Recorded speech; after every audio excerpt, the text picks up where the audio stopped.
Metre बरं तू इथेच भेटली.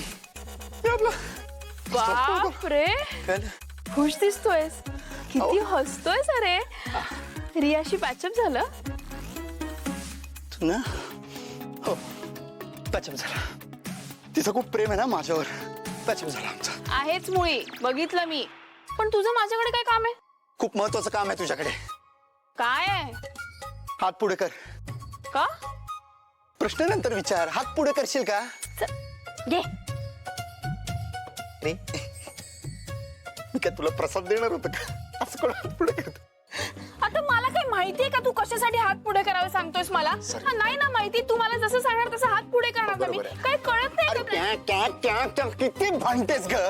एवढी साधी गोष्ट करायला ना किती मेहनत घ्यायला लावती पोरगी. तू मला नीट सांगितलं असतं ना तर मी नीट हात पुढे केला असता. अरे सरप्राईज द्यायचं होतं. मी सांगितलं सरप्राईज द्यायला. आता सरप्राईज दे असं कोणी सांगतं का? मग मी आता मला माहित नसताना हात वर केला तर एवढं कोणी बोलतं का? पण मी कुठं बोलतोय? तूच उगाच लांबड लावतीयस. मी लांबड लावते? तू मोठ्या धुतल्या तांदळातला आहेस रे, साधू संतच जणू. एक मिनिट थांब ग. तू एक मिनिट. हा फ्रेंडशिप बँड बांधायचा होता.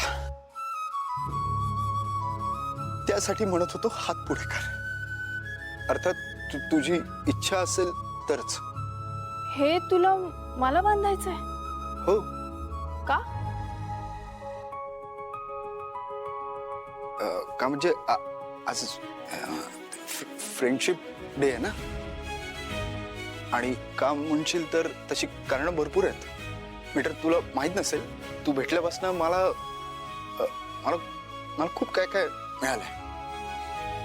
आणि त्याचं कारण तूच आहेस. मी? हो. तुला आठवत आहे ना, मी तुझ्या घरी येऊन स्वयंपाक केला होता.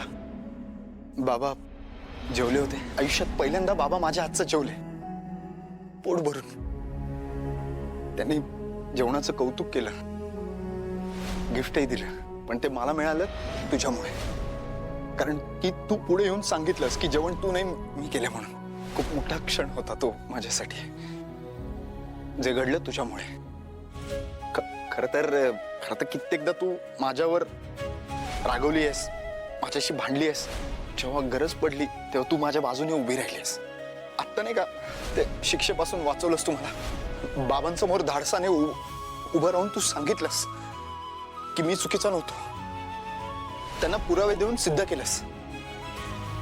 आणि भाई आज जे काय तू केलंस तर किती महत्वाचं आहे माझ्यासाठी.